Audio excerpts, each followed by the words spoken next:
ముసలాడికి మతిపోయింది. 100 మంది సంబంధాలు వద్దన్నాడు. చూస్తుంటే ఈ ముసలాడు తన మనవరాలి పెళ్లి చేసేట్టు లేడు. అరే 100 కాదు, తను 1000 సంబంధాలు వద్దనగలడు. ఎందుకంటే తను మామూలు ముసలోడు కాదు, ఈ దేశంలోనే గొప్ప ధనవంతుడు. Shekhar group owner Chandrasekhar.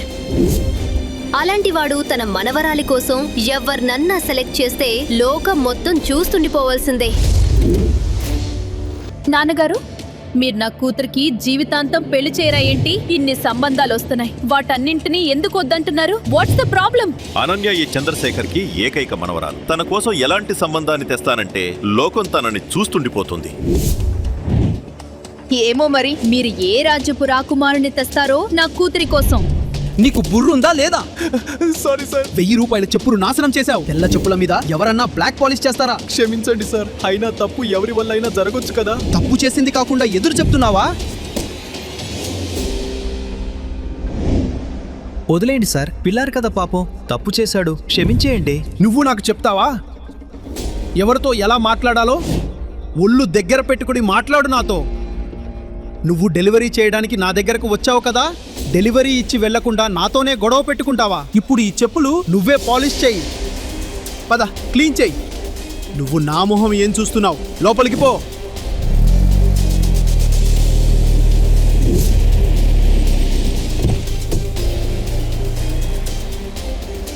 చంద్రశేఖర్ గారు, మీరిక్కడ? చెప్పండి, ఏం కావాలి? మిస్టర్ అభినవ్, నా పేరు చంద్రశేఖర్. ఈ ఊళ్ళోనే అతిపెద్ద construction company Sekhar constructions owner. మీరు నా మనవరాల్ని చేసుకుంటారా ప్లీజ్? ఏంటి? కానీ మీరిలా ఎందుకు చేస్తున్నారు? అయినా మీ మనవరాలు నాలాంటి డెలివరీ బాయ్ని ఎందుకు చేసుకుంటుంది? అందరి ముందు నేను ఆ విషయం చెప్పలేను. మీరు ప్లీజ్ నాతో పాటు రండి. అభినవ్, నాకు తెలుసు నువ్వు అసలెవరో. ఇంకా ఓ డెలివరీ వాడిలాగా ఎందుకుంటున్నావా? అభినవ్కి తన రహస్యాన్ని దాచడానికి ఈ పెళ్లి చేసుకోవాల్సి వచ్చింది.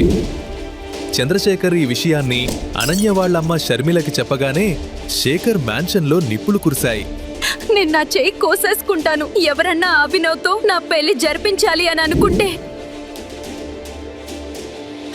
Ananya, please please please stop it. అలా చేయొద్దు. Stop it please. ఏం చేయొద్దు.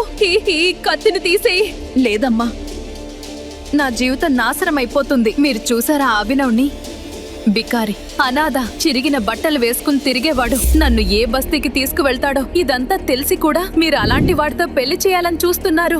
లేదు లేదు అనన్య, నువ్వు ఎక్కడికి వెళ్లాల్సిన పనిలేదు. పెళ్లి తర్వాత అభినవే ఇక్కడికి వస్తారు మనతో ఉండేందుకు.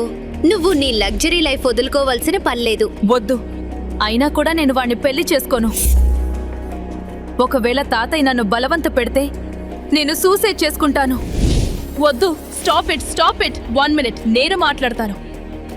మావయ్య గారు, మీరు ఎందుకిలా చేస్తున్నారు? ఎందుకని మీ మనవరాలి ప్రాణం తీస్తున్నారు? ఒకవేళ ఇప్పటికిప్పుడు మీరు ఈ పెళ్లి ఆపకపోతే నేను మీ మీద కేసు వేస్తాను. సరే మరి, అలా అయితే నేను కూడా కేసు వేయనా నీ మీద? అనన్య వాళ్ళ నాన్నగారి చావు ముందు ఏ నిజం బయటపడిందో గుర్తుందా? ఒకవేళ ఆ నిజం మళ్ళీ బయటకు రాకూడదు అనుకుంటే నువ్వు కూడా ఈ పెళ్లికి ఒప్పుకొని తీరాల్సిందే. నీ కూతుర్ని కూడా ఈ పెళ్లికి ఒప్పించాలి. చంద్రశేఖర్ అన్న ఆ ఒక్క మాటతో షర్మిల నోరు మూతపడిపోయింది. తను అనన్యని తీసుకుని అక్కడి నుంచి వెళ్ళిపోయింది. అసలేం జరుగుతోంది ఇక్కడ? టైం వచ్చినప్పుడు షర్మిలకంతా చెప్పేస్తాను. ముందు పెళ్ళైతే జరగని. అలా చంద్రశేఖర్ పన్నిన ఉచ్చులో ఎవరూ తప్పించుకోలేకపోయారు. ఆ మర్నాడే ఎవరికీ ఇష్టం లేకపోయినా శేఖర్ ఫ్యామిలీకి ఏకైక వారసురాలు అనన్య పెళ్లి ఓ డెలివరీ బాయ్ అభినవ్తో జరిగిపోయింది.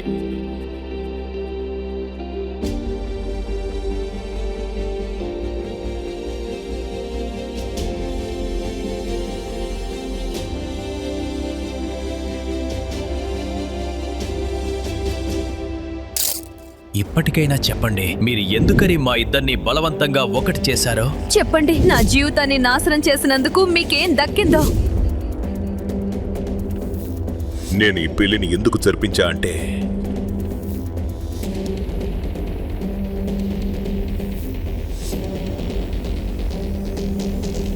తాతయ్య ఏం జరుగుతోంది? తాతయ్య ఏం జరుగుతోంది? అభినవ్ ఏదన్నా చెయ్యి. లేదు, అసలు ఏం జరుగుతోంది? తాతయ్య ప్లీజ్ లేవండి. అనన్య, మీ తాతయ్య చనిపోయారు. గాని తాతయ్య చనిపోయిన మర్నాటి నుంచే అభినవ్కి చెడు రోజులు మొదలయ్యాయి. అనన్య ఇంకా వాళ్ళమ్మ రోజూ తనను అవమానించేవారు. తనతో అంట్లు కడిగిస్తూ, ఇల్లు తుడిపిస్తూ పనివాడిలా చూసేవారు. ఒకరోజు అనన్య వాళ్ళ ఇంటికి తన కాలేజ్ ఫ్రెండ్ రేష్మి వచ్చింది. నువ్వేంటి కొత్త పనోడిని పెట్టుకున్నావా ఇంటికి? నేను నౌకర్ని కాదు, అనన్య భర్తని. ఏంటి అనన్య భర్తవా? నువ్వు సీక్రెట్ గా పనోడించేసుకున్నావా అనన్య? Very funny. నన్ను ఎగతాళి చేయడం ఆపు. ఈ బికారికి విడాకులెందుకు ఇవ్వవు?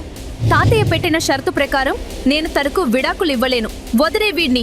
వీడు అడుగు పెట్టాక తాతయ్య పోయారు. ఇక కంపెనీ ఎంత దారుణంగా ఉందంటే ఏం చెప్పను. నీకు తెలుసా, నాకు అర్జెంటుగా 5 కోట్లు కావాలి.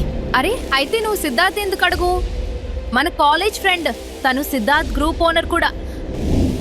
పైగా నీకు తెలుసు కదా, తను కాలేజ్ రోజుల్లో నువ్వంటే రైట్. సిద్ధార్థ్ మొదటి నుంచే తనకు చిన్న చిన్న సాయాలు చేసేవాడు. విషయం ఏంటంటే ఆ సాయాల మాటున సిద్ధార్థ్ తనకు వల వేస్తున్నాడని అనన్యకి తెలుసు. తనను వాడుకుంటాడని తెలుసు. అయినా తను అదంతా పట్టించుకోకుండా సిద్ధార్థ్ సాయం తీసుకునేది. ఎందుకంటే తనకు తన కెరీరే ముఖ్యం. ఇలాంటి పరిస్థితుల్లో అనన్య సిద్ధార్థుల మీటింగ్ ఫిక్స్ అవగానే అభినవే కార్ డ్రైవ్ చేసుకుంటూ ఆఫీస్కి తీసుకువెళ్ళాడు. హలో అనన్య,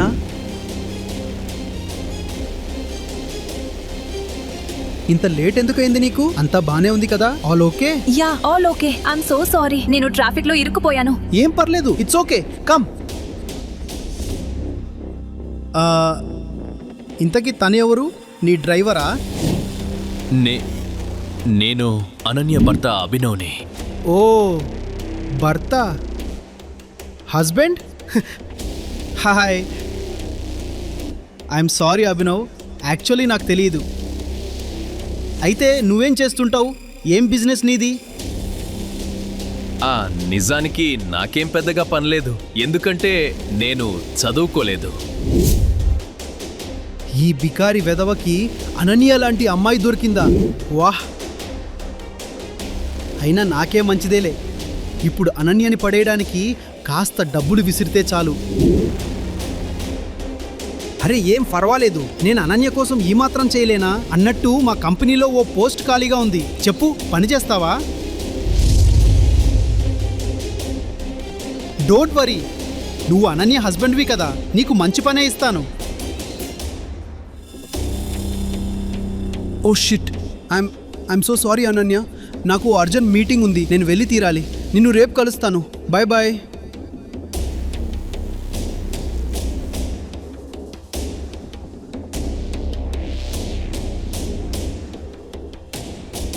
నువ్వు నా భర్తవని చెప్పాల్సిన అవసరం ఏంటి? ఇంకా నీ దగ్గర ఉద్యోగం కూడా లేదని ఎందుకు చెప్పేశావు? ఇదంతా చెబితే చెప్పావు. తను నీకు జాబ్ ఆఫర్ చేస్తుంటే దానికి ఓకే ఎందుకు చెప్పలేదు? ఎప్పటిదాకా నిన్నిలా కూర్చోబెట్టి పోషించను. అనన్య, నాకు ఈ సిద్ధార్థ్ తీరు ఎందుకో నచ్చటం లేదు.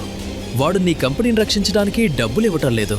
తను ఎందుకు డబ్బు ఇస్తున్నా అంటే నీ మీద కన్నేశాడు కాబట్టి. షటప్. నీకసలు తెలుసా ఓ కంపెనీ నడిపించడానికి ఏమేం చేయాల్సి వస్తుందో? ఇలా పనికిరాని మాటలతో ఉపయోగం లేదు. నాకు తెలీదు ఏం ఆలోచించి తాతయ్య నిన్ను నా నెత్తిని పెట్టి ఆయనేమో స్వర్గానికి పోయాడు.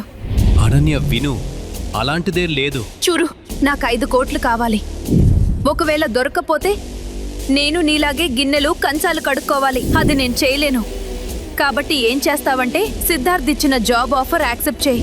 అసలు ఒకవేళ తాతయ్య షరతు లేకపోతేనా నేను నీకు ఎప్పుడో విడాకులు ఇచ్చేసేదాన్ని. సరే అనన్య, నాకు నీ ఆఫర్ ఓకే. ఈ ఉద్యోగం నేను చేస్తాను. గుడ్.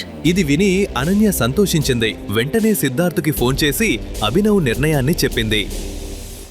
సరే, రేపు తనని ఆఫీస్కి తీసుకురా ఇంటర్వ్యూ కోసం. Bye bye. What sir, Ananya వాళ్ళ బికార్ లాంటి ముగ్గురికి మన కంపెనీలో జాబ్ ఇస్తున్నారా? ఇక మన పరువు ఏం కావాలి? నీకేమనిపిస్తోంది? నేను ఎవరెవరినో రోడ్డు మీద నుంచి తెచ్చి మన కంపెనీలో పెట్టుకుంటానా? మన కంపెనీ ఏదన్నా సత్రమా ఏంటి అన్నట్టు మన కంపెనీలో టాయిలెట్లు కడిగేవాడు కావాలి కదా. అర్థమైంది సార్. మర్నాడు ఉదయం అనన్య అభినవ్ని తీసుకుని సిద్ధార్థ్ ఆఫీస్కు వచ్చింది. దారి పొడవునా ఇంటర్వ్యూలో ఎలా ఉండాలో చెబుతూనే ఉంది.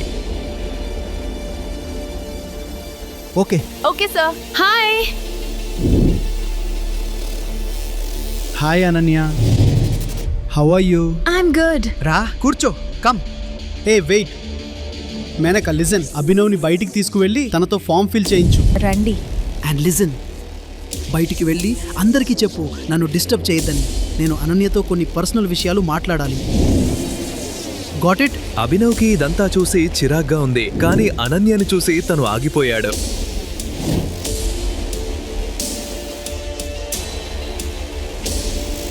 ఇదిగో ఇందులో నీ డీటెయిల్స్ ఫిల్ చేసి సైన్ చేయి. మేడం, సైన్ ఎక్కడ చేయాలి? అరే చదువు రాదా? కనిపించడం లేదా? ఇక్కడ సైన్ చేయాలి.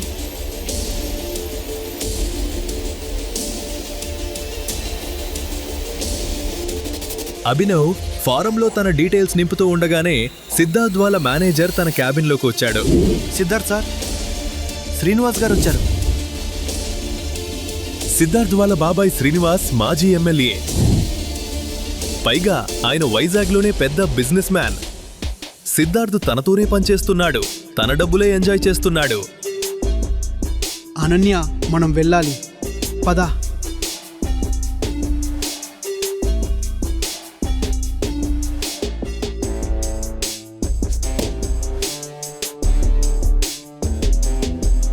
ఈడియట్, గుడ్డోడివా? Sir, I'm so sorry. నేను అది అడ్రస్ అడిగేందుకు వచ్చా. నేను వెళ్తున్నా. Sorry sir. శ్రీనివాస్ తనను గుర్తుపట్టేలోగా అభినవ్ అక్కడి నుంచి వెళ్ళిపోయాడు. అప్పుడే శ్రీనివాస్ చూపు అక్కడున్న పెన్ మీద పడింది. దానిమీద ఉన్న టీ గుర్తు చూసి తన కాళ్ల కింద నేల కంపించిపోయింది. ఈ పెన్, ఇది ఆ మనిషి పెన్నా?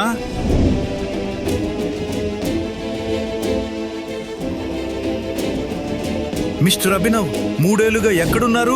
మన కంపెనీ కొండారికి వచ్చారా ఏంటి? ఏంటి కంపెనీ కొనడానికా? తనను చూస్తే మీకు అసలు ఏమనిపిస్తోంది? తను ఓ సమోసా అయినా కొనగలడా? అసలు విషయం ఏంటంటే తను నా ఫ్రెండ్ అనన్య వాళ్ళ భర్త. తనకి ఏ పని పాట లేదు. దాంతో నేను తనకి పని ఇద్దామనుకున్నా. మీరు తనను తిట్టగానే అతను వెళ్ళిపోయాడు. నీకు మతికానిపోయిందా సిద్ధార్థ్? ఈ పెన్ను చూస్తున్నావా? ఈ గుర్తును చూసావా? ఈ పెన్ వాళ్ళ దగ్గరే ఉంటుంది. ఎవరి దగ్గరైతే? ఏదో చెబుతూ శ్రీనివాస్ ఆగిపోయాడు. కాని ఇదంతా విని సిద్ధార్థ్ కూడా కంగారు పడిపోతున్నాడు. తన బాబాయ్ అంతలా భయపడటం సిద్ధార్థ్ ఎప్పుడూ చూడలేదు. సార్, మీరేం మాట్లాడుతున్నారు? మీరు అభినవ్ని చూసి ఏమనుకుంటున్నారు? మేడం, మీకు నిజంగా తెలియదా మీ భర్త అసలు ఎవరో? మీకు ఈ విషయం చెప్పాలో వద్దో కూడా నాకు అర్థం కావడం లేదు. దీనర్థం టైగర్ హైదరాబాదులో ఉన్నాడు. ఏదో పెద్దది జరగబోతోంది. నేను హైకమాండ్ని అలర్ట్ చేయాల్సిందే మేడం. ఇది తీసుకోండి, మీ వారి పెన్. శ్రీనివాస్ గారి మాటలు విన్న అనన్యకి మతి చెరిపోయింది. ఇంతకీ అసలు అక్కడ ఏం జరుగుతోందో అర్థం కాలేదు. అసలు ఎవరి టైగర్? శ్రీనివాస్ అంకుల్ పాలిటిక్స్లో ఉండి కూడా తనంటే ఎందుకు భయపడుతున్నారు? అనన్య కోపంగా ఇంటికి చేరుకుని కోపంగా అడిగింది, అభినవ్, అసలు ఎవరు నువ్వు? నేను నీ భర్తను. Just a delivery boy. చెత్తవాగుడు ఆపు. ఈ పెన్, ఇంకా దీని మీద ఉన్న గుర్తు, వీటి అర్థం ఏంటి? నువ్వు వెళ్ళిన తర్వాత ఈ పెన్ని, దీని మీదున్న గుర్తును చూసి శ్రీనివాస్ గారు తెగ వణికిపోయారు. అసలు టైగర్ ఎవరో చెప్పు. ఈ పెన్ను నాకు సైకిల్ బ్రాండ్ పల్లప్పొడితో పాటు ఫ్రీగా వచ్చింది. దీన్ని నేను ఇవాళే బయటికి తీశాను. ఇలా కూడా అయి ఉండొచ్చు కదా. శ్రీనివాస్ గారు ఈ పెన్ను మీద గుర్తును చూసి పొరపడుంటారు. లేకపోతే నువ్వే చెప్పు, ఆ పెన్ను నిజంగా అంత ఇంపార్టెంట్ అయితే నేనక్కడ వదిలి ఎందుకొస్తాను? అప్పుడే అనన్యకి ఎవరిదో ఫోన్ రావడంతో అక్కడి నుంచి వెళ్ళిపోయింది. ఆ మర్నాడు అనన్య కాలేజ్ రీయూనియన్ పార్టీ ఉంది. Hi. Hi Ananya, you looking so pretty. అయినా అంత తొందర ఏమొచ్చింది? నగలేం లేకుండా వచ్చావు? ఓ సో సారీ, నేను అసలు మర్చిపోయాను. నీ భర్త నీకు చెప్పులు కూడా కొనిపెట్టలేడు. ఇక నెక్లెస్ ఏం కొంటాడు? సరే చూడు, నా భర్త నిన్న రాత్రి నాకు 3 కోట్ల నెక్లెస్ గిఫ్ట్గా ఇచ్చాడు. చాలా బాగుంది కదా. కొన్నాళ్లుగా తన కంపెనీ చాలా నష్టాల్లో నడుస్తోంది. అందుకే తను ఓ ఇన్వెస్టర్ కోసం వెతుకుతోంది. ఈ పార్టీకి తన రిచ్ క్లాస్మేట్ రాజీవ్ కూడా వచ్చాడు. కాలేజ్ రోజుల్లో తనంటే పడి చచ్చేవాడు. అసలు రాజీవ్తోనే ఇన్వెస్ట్మెంట్ చేయిస్తే బాగుండు అనుకుంది. హాయ్ రాజీవ్. అప్పుడే తన భర్త అభినవ్ బొకే తీసుకుని అక్కడికొచ్చాడు. లోపల ఉన్న గుంపు మధ్య తన కళ్ళు అనన్య కోసం వెతుకుతున్నాయి. తను ఎప్పుడైతే అనన్యని ఓ మూల వైన్ తాగడం చూశాడో అటు పరుగు తీశాడు. తనను చూస్తూనే అనన్య మండిపడింది. నువ్విక్కడేం చేస్తున్నావు? ఈ మురికి బట్టలు వేసుకుని ఎందుకొచ్చావు? చెప్పులేసుకుని వచ్చావు. హోటల్ లోపలికి నిన్ను ఎవరు రానిచ్చారు? అది ఈ ఫోన్ మర్చిపోయావింట్లో. ఇది ఇవ్వడానికి వచ్చాను. మరి ఈ బొకే ఏంటిదంతా? నువ్వు మర్చిపోయావా? ఇవాళ మన పెళ్ళికి 3వ యానివర్సరీ. అందుకే ఇవాళ నా గురించి ఒకటి చెప్పడానికి వచ్చాను.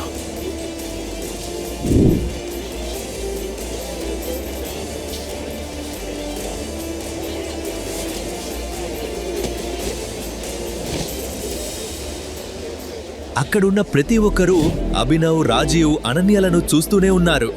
Let's dance. అనన్య, ఓసారి నా మాట విను. నీకు నిజం అంతా చెప్పేస్తా. ఈ పూలు చూసావా? నీ విలువ కూడా ఈ పూలంతే నా దృష్టిలో. వెళ్ళిపో ఇక్కడి నుంచి. వెళ్ళిపో. అనన్య, నాతో పద. అరే ఏం చేస్తున్నావు నువ్వు? Ananya baby relax. నీ భర్త వెదవే కానీ నేను కాదు. నీకెంత డబ్బు కావాలి చెప్పు. 1 కోటి, 2 కోట్లు లేదా 10 కోట్లు? రాజీవ్, నువ్వు నాకు సాయం చేస్తావా?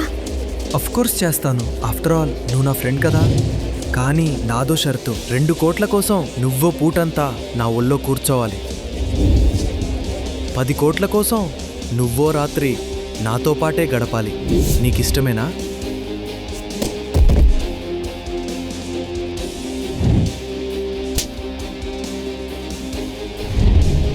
అరే ఇడియట్, నువ్వేం చేస్తున్నావు? నీకు మతి కానిపోయిందా?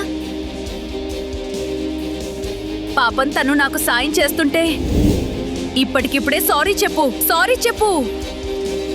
సారీ. నా చెప్పులు కూడా తనకు సారీ చెప్పు అనన్య. నువ్వు పద నాతో పాటు.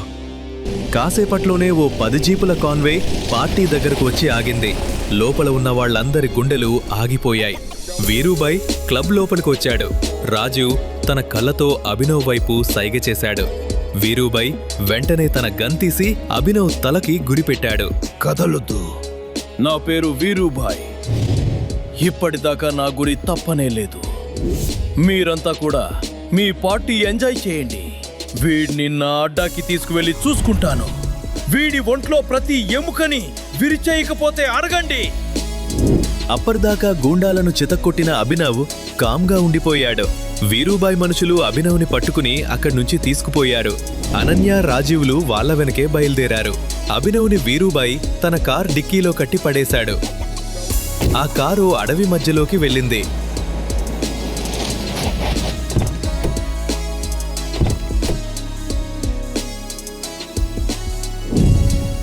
కాని ఎప్పుడైతే కార్ డిక్కీ తెరిచారో అందరి మతిపోయింది. అభినవ్ కారులోంచి మాయమయ్యాడు.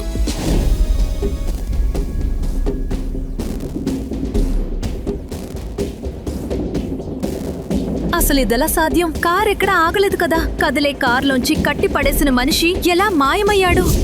అప్పుడే వీరూబాయ్ చూపు అక్కడున్న పెన్ మీద పడింది. దాన్ని చూస్తూనే తన మొహం పాలిపోయింది.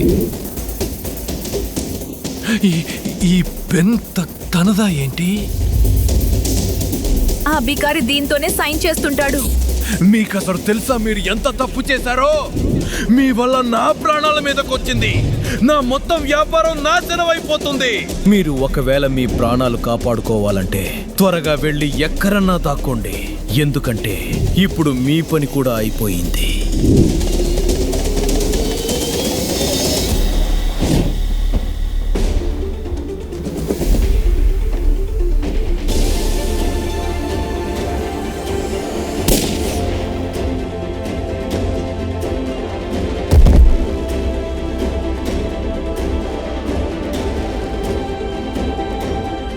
ఇంతకీ ఆ పెన్ రహస్యం ఏంటి? అసలు ఇంతకీ అభినవ్ ఎవరు? కదిలే కార్ నుంచి తను ఎలా మాయమయ్యాడో? తన భయంతో ఓ పెద్ద డాన్ ఎందుకు సూసైడ్ చేసుకున్నాడు? అనన్య వాళ్ళ తాతయ్య అభినవ్తో తన పెళ్లి ఎందుకు చేశాడు? అభినవ్ని టైగర్ అని ఎందుకు పిలుస్తున్నారు? ఇప్పుడు అనన్య, రాజీవ్లకి ఏం జరుగుతుంది? ఈ ప్రశ్నలకు సమాధానాలు తెలుసుకోవాలంటే నెక్స్ట్ ఎపిసోడ్ వినాల్సిందే. క్రింద ఇచ్చిన లింక్ ని క్లిక్ చేసి పాకెట్ ఎఫ్ఎం యాప్ ని ఇన్స్టాల్ చేసుకోండి. Stay tune to pocket FM.